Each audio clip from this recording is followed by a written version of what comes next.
하나님은 어떤 분이신가 생각할 때 여러 가지 다양한 관점들, 다양한 생각들, 또 다양한 근거 자료들을 가지고 이야기할 수 있습니다. 오늘 이 말씀은 출애굽기 3장 1절에서 14절에 나오는 이 말씀은 쉽게 말해서 모세의 소명장이라고 할 수 있습니다. 하나님이 모세를 찾아와서 부르시는 그 장면이 오늘 말씀에 나오는 이 내용입니다. 그래서 하나님은 어떤 분이신가? 오늘 말씀을 근거로 생각해 본다면 하나님은 사람을 찾아와서 부르시는 분입니다. 사람을 찾아와서 부르시는 분. 그리고 오늘 말씀 제 3장 13절 14절 후반부로 가면 하나님이 어디로 보내세요? 하나님은 어떤 분이신가? 사람을 찾아서 와서 부르시고 다시 세상으로 보내시는 분이 하나님이십니다. 부르시는 것을 소명이라고 이야기합니다. 하나님이 불렀다. 소명, 콜링이죠. 예수님이 제자들을 부른 것도 똑같습니다. 제자들을 불러서 함께 생활하시다가 예수님이 파송을 하셨습니다. 보내시는 것은 사명이라고 볼 수 있어요. 부르는 건 소명, 보내는 것은 사명. 사명은 하나님이 할 일을 주어서 맡겨서 보내는 거예요. 할 일을 주어서 맡겨서 보냅니다. 그래서 우리가 신앙을 이야기할 때, 신앙생활을 이야기할 때 사명감이라는 이야기를 많이 합니다. 신앙의 핵심은 사실 사명감이라고 볼 수 있어요. 얼마나 사명감을 깊이 느끼면서 살아가느냐. 사명감을 깊이 느끼기 위해서는 내가 왜 이 일을 해야 되는가. 이런 것에 대한 생각과 훈련이 이제 있어야 됩니다. 부르시기 전에 우리의 상태는 어떤 상태냐면요. 세상에 속한 사람입니다. 부르시기 전에 우리의 상태는 세상에 속한 사람이고, 보냄을 받을 때에 우리의 상태는 어떤 상태가 되냐면 하나님께 속한 사람이 됩니다. 또는 하나님께 속한 사람이 되어야 됩니다. 하나님은 우리를 부르셔서 어떤 작업을 하십니다. 그 작업이 무슨 작업이냐면 우리를 하나님의 사람으로 만들어가는 작업을 하십니다. 오늘 말씀에도 그 내용이 나와 있습니다. 그러니까 부르심과 보내심 사이에 가장 중요한 게 뭐냐면 우리의 존재의 변화라고 볼 수 있어요. 우리가 새로운 존재가 되는 겁니다. 세상에 속한 사람이었다가 하나님께 속한 사람으로 우리가 바뀌는 겁니다. 존재의 변화, 완전히 질적으로 전혀 다른 사람이 되는 것입니다. 하나님의 사람이 되는 변화, 이것이 이 존재의 변화입니다. 이런 사람은 어떤 사람이냐면 하나님의 통치하심을 받아들이는 사람입니다. 내 삶의 일상 속에도 하나님의 다스림을 받아들이는 사람입니다. 다스림을 인정하는 사람이고, 나를 위한 나라를 만들면서 살아가다가 하나님을 위한 나라로, 하나님의 나라로 살기를 바꾸는, 삶의 목적을 바꾸는 사람입니다. 말씀드린 대로 소명을 콜링이라고 합니다. 사명을 미션이라고 합니다. 선교사들을 미셔너리라고 이야기합니다. 선교사들. 그러니까 하나님의 사명을 받고 하나님을 알지 못하는 곳에 나가서 살아가는 사람들이 선교사입니다. 하나님이 모세를 부르실 때도 그랬고 요나를 부르실 때도 그랬습니다. 가야 할 곳이 있습니다. 하나님이 모세는 이집트로 보내려고 부르셨습니다. 요나는 니느웨라고 하는 곳으로 보내려고 부르셨습니다. 부르실 때에 하나님은 이 사람은 어디에 내가 보내야겠다라는 계획을 가지고 부르십니다. 그래서 오늘 말씀의 제목이 하나님의 부르심과 보내심입니다. 이 부르심과 보내심은 동전의 양면과 같은 한 짝입니다. 우리가 지금 하나님의 부르심을 받고 와 있지 않습니까? 하나님은 우리가 어디로 가기를 또한 원하신다는 겁니다. 이 부르심과 보내심 사이에 말씀드린 대로 존재의 변화가 있는데, 내가 하나님의 사람으로 바뀌는 변화가 있는데, 하나님의 사람으로 바뀌기 위해서 가장 중요한 게 무엇이냐면 하나님을 만나고 하나님을 알아가야 되는 거예요. 이것이 이 부르심과 보내심 사이에 일어나는 일이에요. 그러니까 하나님이 우리를 부르셨을 때에 하나님은 자기 자신을 우리에게 알려주시기 위해서 우리를 불러주시는 거예요. 우리를 가르쳐 주시기 위해서 우리를 불러주시는 거예요. 그래서 여러분, 이제 서양의 철학사를 쭉 보면은 늘 그 존재론이라고 하는 주제가 있습니다. 이것은 말하자면 뭐 궁극적 실제 이런 말도 하는데, 결국은 하나님에 대해서 고민하는 부분이 존재론이라고 하는 그런 그 주제를 가지고 고민하고 이야기하는 것입니다. 그래서 이 서양의 철학자들과 또 신학자들 보면 하나님이 존재하신다, 이것을 이제 사람의 생각으로 좀 증명해 보기 위해서 많이 애쓰고 노력했던 적이 있습니다. 안셀름이라고 하는 분이 있습니다. 안셀름이 하나님에 대해서 이렇게 이야기했습니다. 한번 들어보십시오. 하나님은 어떤 분이냐면 그것보다 더 위대한 것을 생각할 수 없는 가장 위대한 어떤 분. 말장난 같죠? 그것보다 더 위대한 것을 생각할 수 없는 가장 위대한 어떤 분. 우리가 생각할 수 있는 가장 위대한 분, 더 이상 위대한 분을 생각할 수 없는 가장 위대한 분, 그분이 누구시냐? 하나님이다. 이렇게 이제 이야기했습니다. 또 그런가 하면 이 중세 신학에 굉장히 중요한 역할을 했던 토마스 아퀴나스라고 하는 분이 계세요. 이분이 5가지의 신존재 증명이라고 하는 이제 방식을 이야기했습니다. 조금 내용이 어렵습니다만 제가 좀 설명을 드리겠습니다. 첫 번째는 뭐냐면, 물체가, 우리가 보면은 이 사물들이 다 움직이거든요. 자, 예를 들어서 나무가 있지만 이 나무도 세월에 따라서 닳아버리고 나무 안에 있는 분자들을 또 현미경으로 뜯어서 유심히 관찰하면 계속 끊임없이 그 안에는 전자와 분자가 움직입니다. 그러니까 모든 사물은 다 움직이는데, 그런데 자기 스스로 움직이지 않는다는 거예요. 움직이는 모든 것들은 누군가가 힘을 줘야 움직인다는 거예요. 그러면 움직이는 누군가에게 힘을 주어야 되지 않습니까? 힘을 줄 수 있는 그 유일한 힘의 원인이 되는 분, 이분이 누구냐? 하나님이다.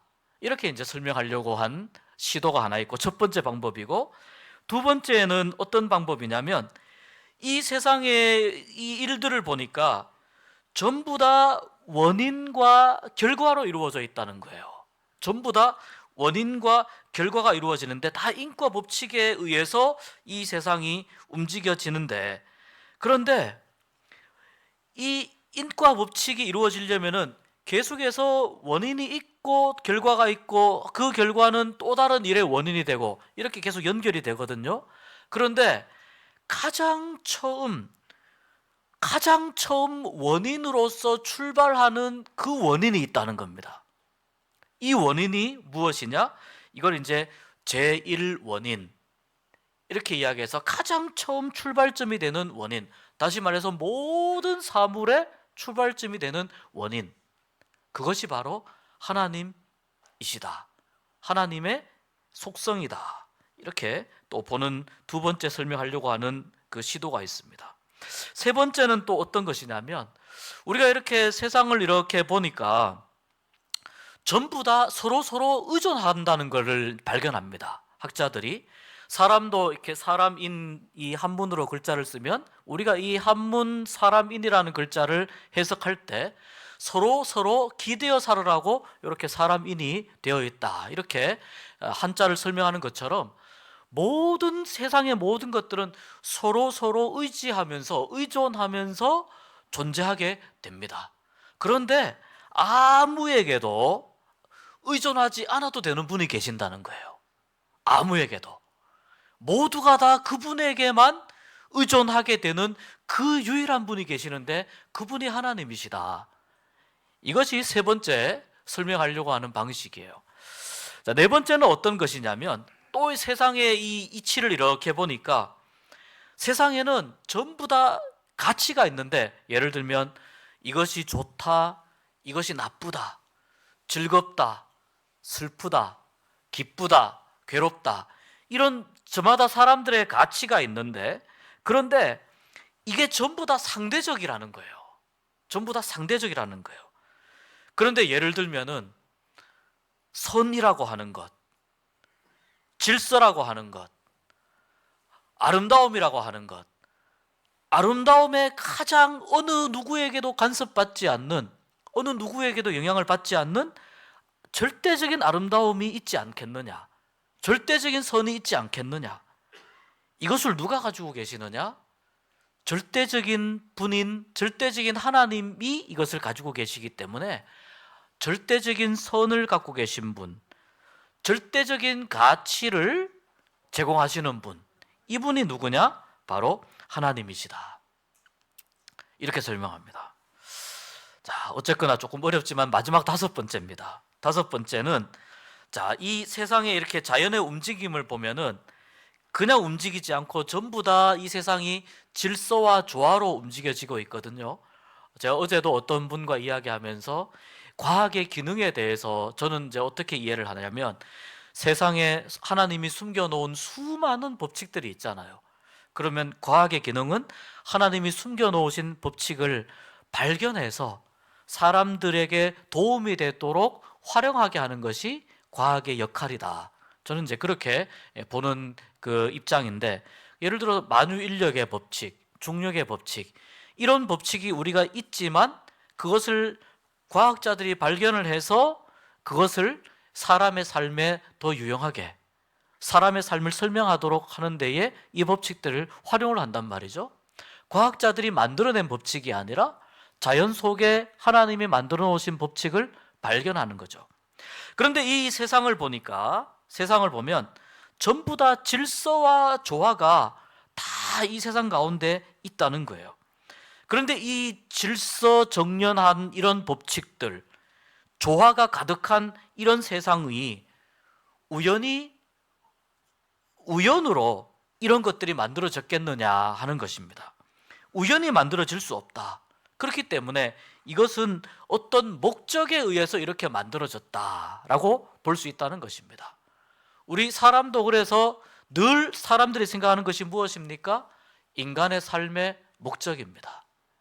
인간의 삶의 목적, 내 삶의 목적이 무엇인가, 이것을 계속 찾는 것입니다. 찾다가 보니까 철학도 생겨나고 또 여러 다양한 종교도 생겨나는데, 인간의 목적을 우리가 가지게 되는, 인간의 목적에 대해서 가장 고민하면서 오늘 이 자연 속에서 이루어지는 모든 질서와 조화를 보니까 거기에도 목적이 있는데, 누군가가 이 목적을 부여했기 때문에 자연이 그 안에서 질서정연하게 움직여간다는 거죠.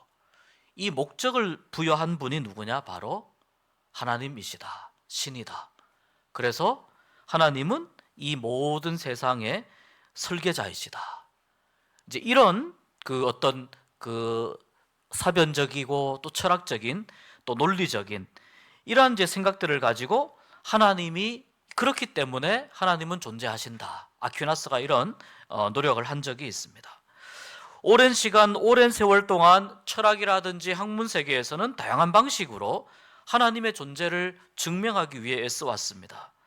그러나 어떤 방법이나 어떤 생각도 우리가 방금 말씀을 들으면서 그럴 수도 있겠네라고 생각하지만 무언가 군고구마 한 2개 정도 먹은 것 같은 답답함이 있지 않습니까? 제가 드리는 설명을 들으면서도. 그러니까 이것이 인간의 한계라는 거예요. 아무리 인간이 노력을 해도 하나님이 존재하신다는 것을 사람이 증명하기에는 무리가 있고 역부족입니다. 왜 그럴까요? 하나님은 하나님 자신이 스스로 증명하시는 분이기 때문에 그렇습니다. 사람이 증명하지 않아도 하나님은 하나님 자신이 내가 하나님이야, 이것을 스스로 증명할 수 있는 분이기 때문에 그렇습니다. 내가 참신이다 유일하게 이야기하실 수 있는 분이 하나님이시기 때문에 그렇습니다. 모세가 하나님으로부터 부름을 받았습니다. 그리고 이제 나의 백성들이 있는 이집트로 가라 하나님이 말씀하니까 모세가 오늘 말씀 13절에서 질문합니다. 내가 이스라엘 자손에게 가서 이르기를 너희의 조상의 하나님이 나를 너희에게 보내셨다 하면 그들이 내게 묻기를 그의 이름이 무엇이냐 하리니 그의 이름이 무엇이냐 하리니 내가 무엇이라고 그들에게 말하리이까. 저는 하나님을 지금 만나서 하나님이 저를 보내시는 걸 아는데 그 사람들에게 제가 하나님을 어떻게 소개해야 되겠습니까? 이 질문을 하고 있는 것이거든요. 누가 나를 불렀는지 또 그 사람들이 누가 너를 보냈느냐 이것을 내가 알아야 그 사람들에게 이야기해 주지 않겠습니까? 너를 보낸 분이 정말 하나님이냐? 그렇다면 그 하나님이 무슨 말씀을 하셨고 그 하나님이 자기에 대해서 어떻게 말씀하셨는지 우리에게 설명해 달라. 이 질문을 하면 제가 할 말이 없습니다 라는 이야기입니다. 하나님이 14절에서 이렇게 대답합니다. 14절 우리 같이 한번 읽어봅니다. 하나님이 모세에게 이르시되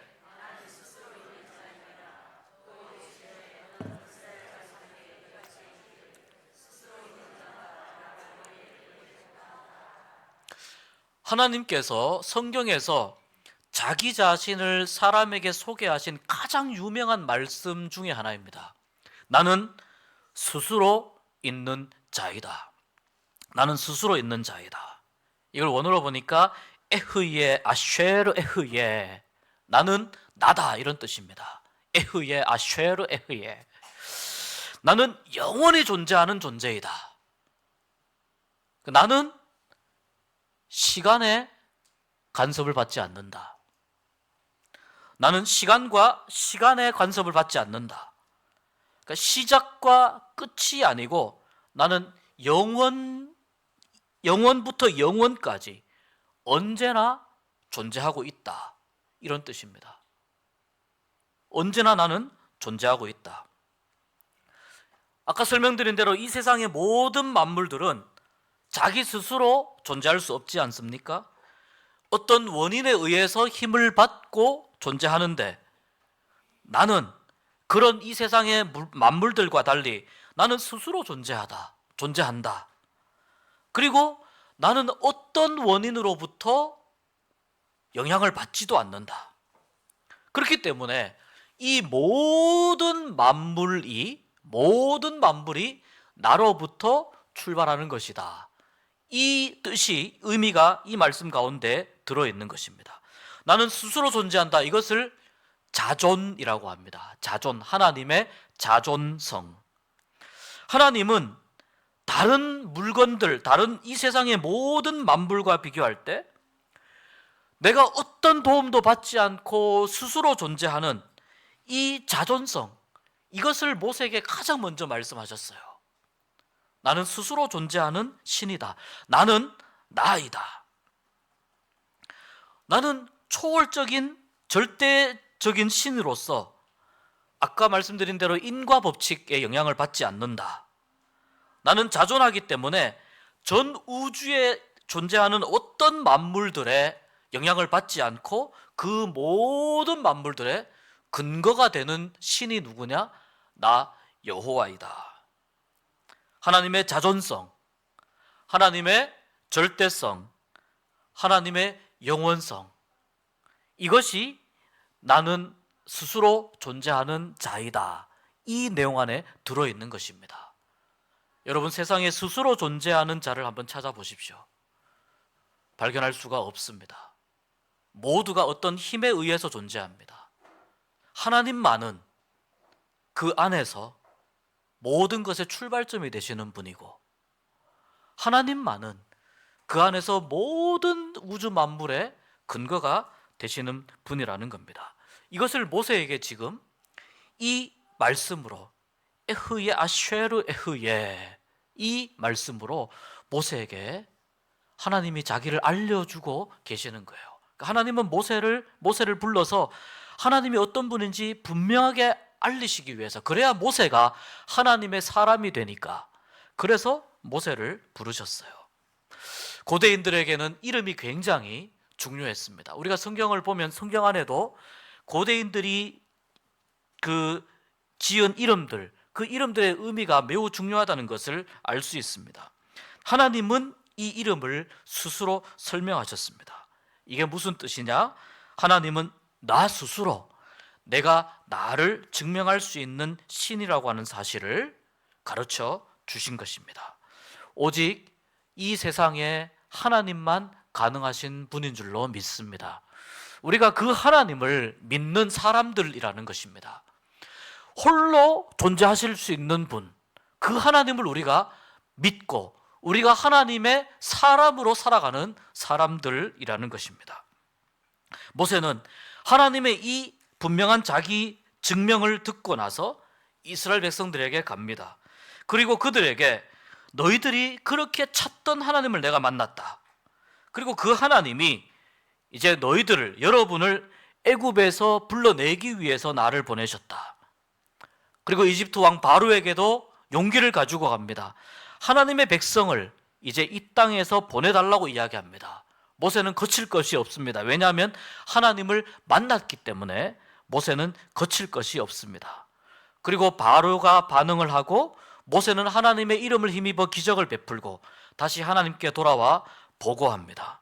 보니까 모세는 하나님이 보내신 후에 바로에게 가서 하나님의 말씀을 전하고 기적을 베풀고 다시 돌아와서 하나님께 보고하는 내용이 나옵니다. 출애굽기 5장 1절에 모세가 바로에게 가서 이르되 이렇게 이야기합니다. 그리고 출애굽기 5장 22절에 보니까 모세가 여호와께 돌아와서 아뢰되, 큰 그림 속에서 하나님은 모세를 광야 가운데에서 부르셔서, 세상 가운데에서 부르셔서 하나님을 알려주시고 하나님의 사람으로 사명을 주셔서 이집트로 보내셨습니다. 모세가 하나님을 만났지만 그러나 모세는 한계가 분명한 인간입니다. 하나님이 한번 보내셨다고 해서 그 모든 이스라엘 백성들을 이끌어내는 일을 모세 힘으로 혼자 감당할 수 없습니다. 그래서 모세는 다시 하나님께 돌아와 하나님의 말씀을 듣고 하나님이 주시는 힘을 얻고 격려를 받고 하나님의 은혜를 받고 또 하나님이 보내신 이집트로 가는 겁니다. 가서 하나님이 맡기신 일들을 하고 또 하나님께 돌아와서 하나님께 은혜를 얻고 힘을 얻고, 이 과정을 계속해서 반복합니다. 무언가 좀 비슷한 부분이 있지 않습니까? 바로 주일 예배의 원리와 똑같습니다. 우리는 주일을 안식하고 쉬는 것으로 생각합니다. 맞는 말씀입니다. 그런데 주일은 하나님이 주시는 은혜를 받는 날입니다. 안식의 내용 가운데에는 무엇이 있느냐면 하나님이 주시는 새 힘으로 나를 가득 채운다는 의미가 있습니다. 그냥 아무 일도 안 하고 쉬면 우리에게 재충전이 일어나지 않아요. 아무 일도 안 하고 쉬면 우리는 그냥 우리 안에서 여전히 공허함만 남게 됩니다. 그런데 주일은 바로 하나님이 우리에게 주시는 하나님의 은혜와 능력을 가득 채우는 날이 주일입니다. 이것이 안식의 참된 의미입니다. 세상에서 우리가 일주일 동안 살아가다가 보면 내가 가지고 있는 힘이 다 고갈되는 것을 느낍니다. 우리는 세상 속에서 열심히 살아가지만 그러나 살아가면서 나도 모르게 내가 상처받고 힘들고 넘어지고 또 아픈 일들 때문에 주저앉는 것을 경험을 합니다. 그때 우리에게 정말 필요한 것이 무엇이냐? 하나님이 주시는 새로운 힘과 새로운 능력과 새로운 은혜로 우리의 영혼을 가득 채우는 것입니다. 자동차가 열심히 달리다가 반드시 멈춰야 될 때가 있습니다. 기름이 없으면 자동차는 멈춰야 됩니다. 기름이 없으면 어디를 가야 될까요? 길 옆에 가만히 세워두면 저절로 충전이 될까요? 주유소를 가야 되죠. 경유차는 경유를 넣어야 되고 휘발유차는 휘발유를 넣어야 되고 전기차는 배터리 충전을 해야 됩니다. 자동차가 주유소에 가서 전기 충전소에 가서 기름을 채우고 배터리를 채우듯이, 그래야 다시 일정 기간 자동차의 기능을 유지하면서 달릴 수 있듯이, 우리는 어떤 사람들이냐? 우리는 예배를 통해서 하나님의 은혜를 채우는 사람들입니다. 기름이 없으면 차가 못 움직이는 것과 마찬가지로 은혜가 없으면 우리 역시 세상에서 하나님의 사람으로 살아갈 수가 없습니다. 주일 예배 한두 번 빠지는 것 별일 아니라고 생각할 수 있습니다. 그러나 여러분, 나도 모르는 사이에 내 안에 은혜가 고갈됩니다. 그러면 내가 그냥 살아갈 수는 있지만 하나님의 백성으로, 하나님의 자녀로 살 수 있는 힘이 내 안에서 사라지게 돼요. 하나님의 은혜가 내 안에서 사라지게 돼요. 그렇게 한 주, 두 주 빠지면 나도 모르게 하나님의 은혜가 내 안에서 고갈됩니다. 하나님은 예배를 통해서 모세와 그러셨던 것처럼 우리와 교제하시고 우리에게 은혜로 채우시고, 그리고 우리를 다시 세상 가운데로 보내십니다. 하나님과의 교제의 신비 가운데에서 우리가 영적으로 회복되고, 때로는 우리의 아픈 육신도 회복되고, 우리의 삶도, 우리의 상한 마음도, 우리의 여러 가지 복잡한 상황들도 회복되고 치유되는 은혜를 누리는 곳이 어디냐? 바로 예배의 자리인 줄 믿습니다. 그래서 예배는 하나님께 영광을 돌리는 것, 예수 그리스도의 부활을 다시 회복하는 것, 그리고 하나님의 은혜로 가득 채운다, 이런 의미가 예배 가운데 있습니다. 제가 존경하는 목사님께서 하신 말씀입니다. 목회자에게 특별히 하신 말씀인데, 목사도 3개월만 교회 안 나가면 무신론자가 된답니다. 자기 신앙을 그렇게 잘 관리하도록 훈련받은 목사도 3개월 교회 안 나가면 무신론자가 된답니다. 여러분, 우리는 계속해서 하나님이 주시는 은혜를 우리의 영혼 가운데에, 우리의 비어있는 삶 가운데에 계속 채워야 살 수 있다는 뜻입니다. 우리가 나가서 생활하는 세상이 어떤 세상입니까?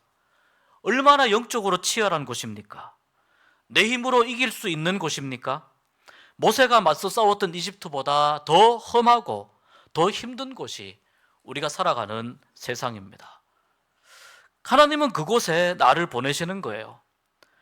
그냥 너 혼자 가서 감당해, 그렇게 보내시는 것이 아니고, 은혜를 주셔서 그 이집트보다 힘든 세상에서 이길 힘을 주셔서 우리를 보내시는 거예요.